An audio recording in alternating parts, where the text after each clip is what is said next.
Halo semua, perkenalkan namaku Faiz Abinaya dari D3 Sistem Informasi, Universitas Pembangunan Nasional Veteran Jakarta. Jadi pada kesempatan kali ini aku akan mempresentasikan mengenai studi kasus pada penggunaan algoritma prim dan algoritma Kruskal untuk menentukan minimum spanning tree atau MST pada suatu graf yang memiliki bobot. Jadi namaku Faiz Abinaya, NIM 23105034. Aku dari D3 Sistem Informasi dan ini adalah mata kuliah Matematika Diskrit. Oke, algoritma prim dan Kruskal. Jadi pada kesempatan ini pertama yang akan dibahas adalah apa itu algoritma prim, lalu bagaimana cara kerja algoritma prim, kemudian studi kasus mengenai algoritma prim, kemudian ada juga algoritma Kruskal, bagaimana cara kerja algoritma Kruskal, kemudian ada studi kasus, dan serta apa perbedaan prim Kruskal.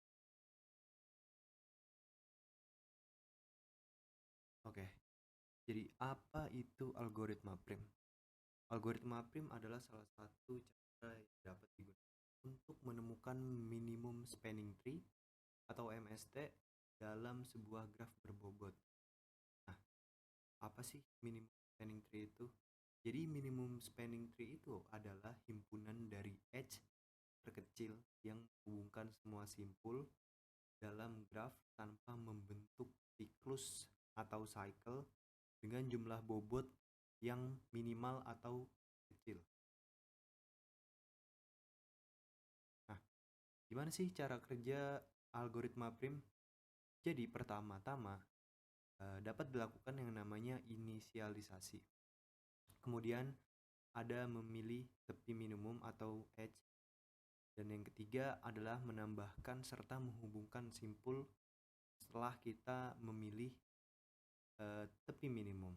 Langkah keempat yaitu kita mengulangi langkah kedua dan langkah ketiga, yaitu setelah memilih tepi kita menambahkan serta menghubungkan simpul-simpul tersebut, dan kemudian kita hubungkan hingga semua simpul saling terhubung namun tidak sampai dengan membentuk suatu cycle. Nah, pada studi kasus pertama di sebelah kiri sini ada contoh graf yang saya buat. Ini adalah graf berbobot. Jadi di sini graf berbobot ini memiliki 1, 2, 3, 4, 5. Jadi dia memiliki 5 buah simpul. Kemudian memiliki 1, 2, 3, 4, 5, 6, 7. Nah, dan dia memiliki 7 tepi. Dimana ada 4, 2, 4, 6, 8, 6, 9. Nah, ini ada tabel yang telah saya buat. Pertama-tama kita melakukan inisialisasi. Nah, inisialisasi itu kita menentukan source atau simpul awal pada suatu graf berbobot. Di sini saya memilih pertama adalah simpul 0. Nah, pada simpul 0 kita dapat memilih atau menghubungkan kepada simpul, misalnya ada 0 dengan 1, bisa juga 0 dengan 2, 0 dengan 3, 0 dengan 4. Nah, kemudian karena paling kecil dari titik source itu adalah 0 dengan simpul 1, yaitu memiliki bobot sebesar 4, maka di sini kita tuliskan jumlah bobot 4 ada pada simpul 0 dengan simpul 1. Nah, di mana jumlah bobotnya itu berjumlah 4. Kemudian langkah kedua, jadi tadi itu langkah pertama. Langkah kedua, selanjutnya kita menentukan tepi lagi. Nah, di sini kombinasinya bisa menggunakan dari titik 0 ke titik 4, titik 0 dengan Maksud saya simpul 0 dengan simpul 4, simpul 0 dengan simpul 3, ataupun simpul 0 dengan simpul 2, dan juga simpul 1 dengan simpul 2.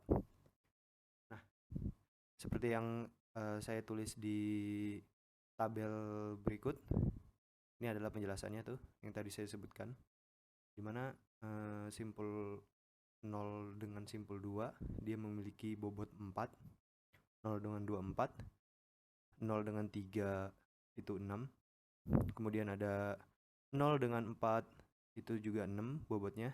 Nah, di sini ada yang paling kecil, yaitu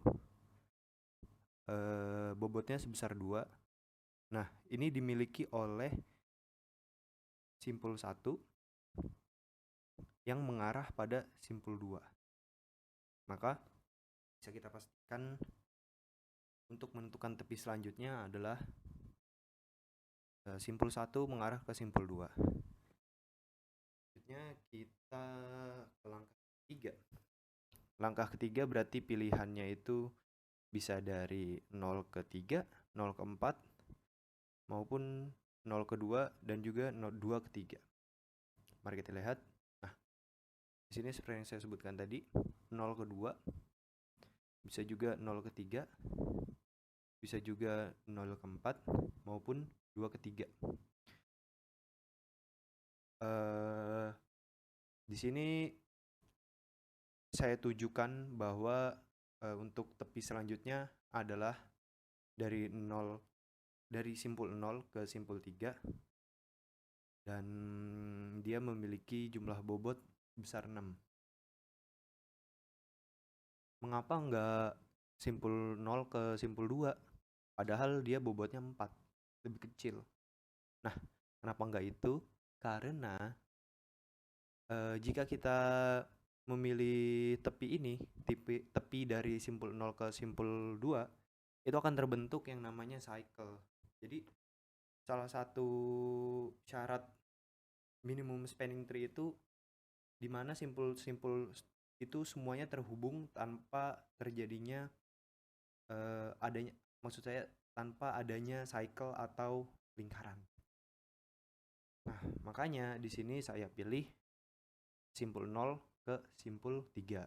Kenapa enggak 4 padahal sama bobotnya?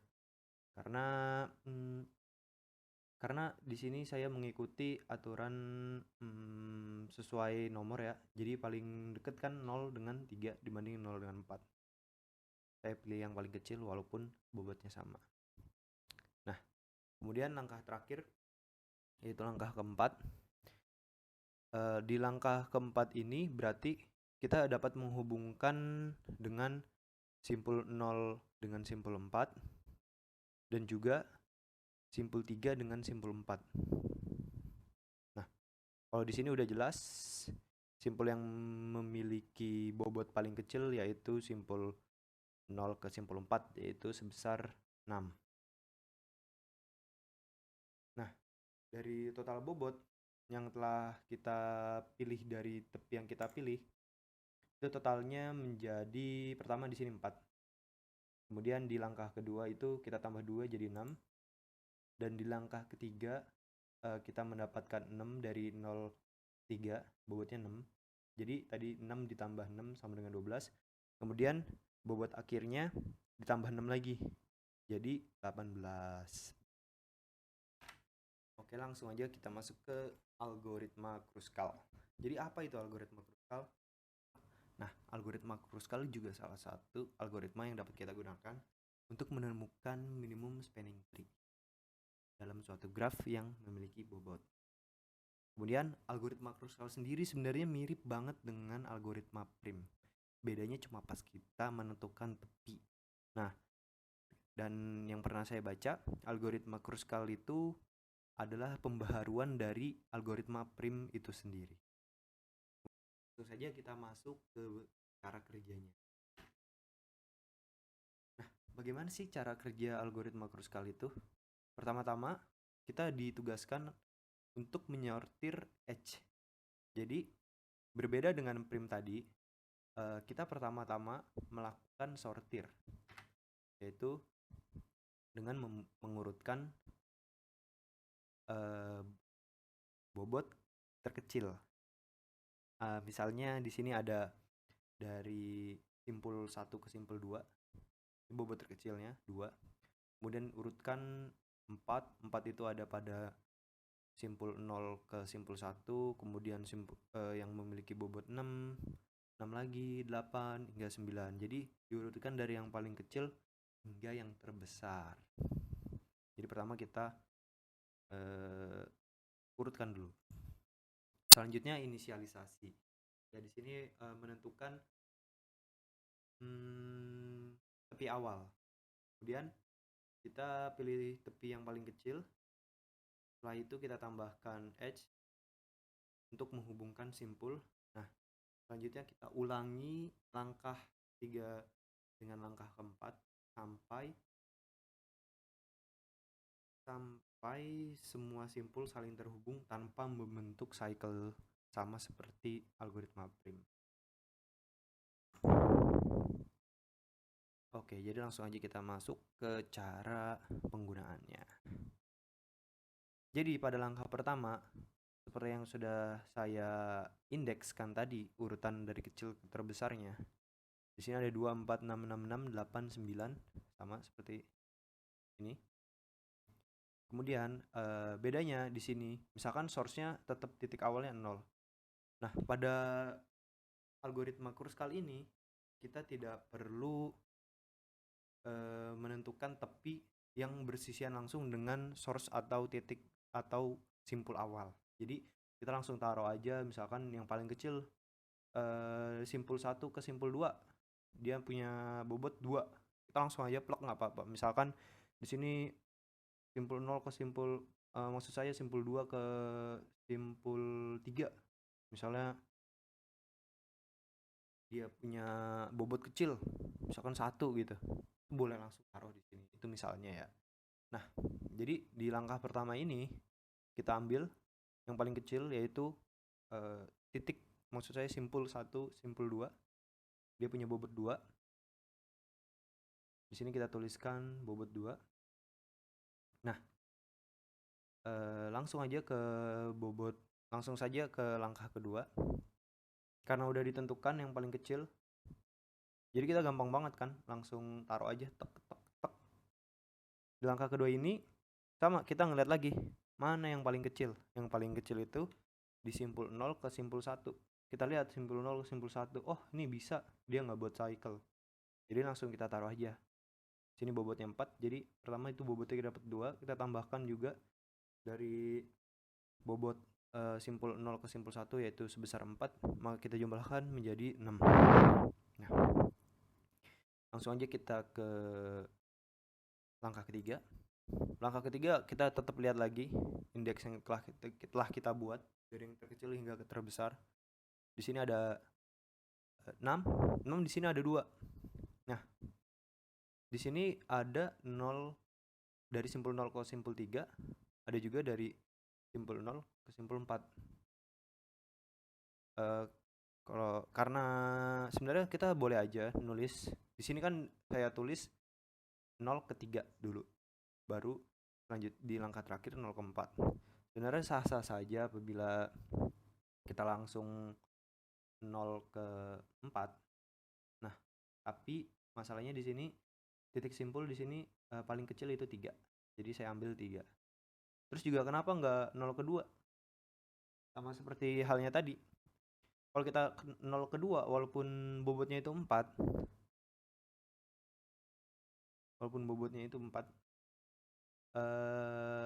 itu nanti akan membuat cycle.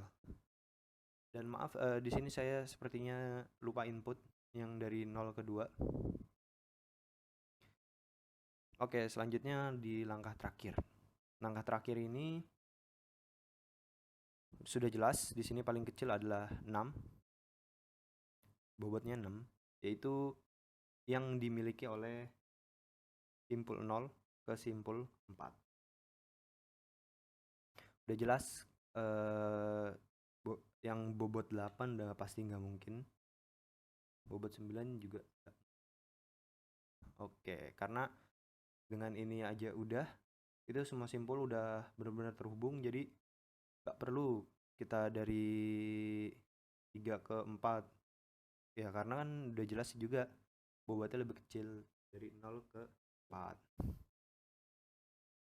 Oke. Jadi perbedaannya antara algoritma prim dengan Kruskal, intinya nih, prim menempatkan sisi yang dimasukkan ke dalam tree harus bersisian. Bersisian tadi itu harus mengikuti source awal. Nah, kalau di sini tadi 0, 1, kemudian itu harus dimulai dari 1 atau 0 lagi. Nah, di sini di langkah ketiga dimulai dari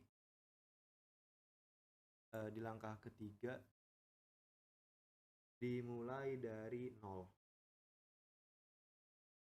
Terus langkah 4 dimulai dari 0 juga. Jadi harus bersisian dengan simpul yang udah dibuat. Kalau ya Kruskal kita bisa langsung taruh di mana aja. Yang penting nggak membentuk cycle. Terus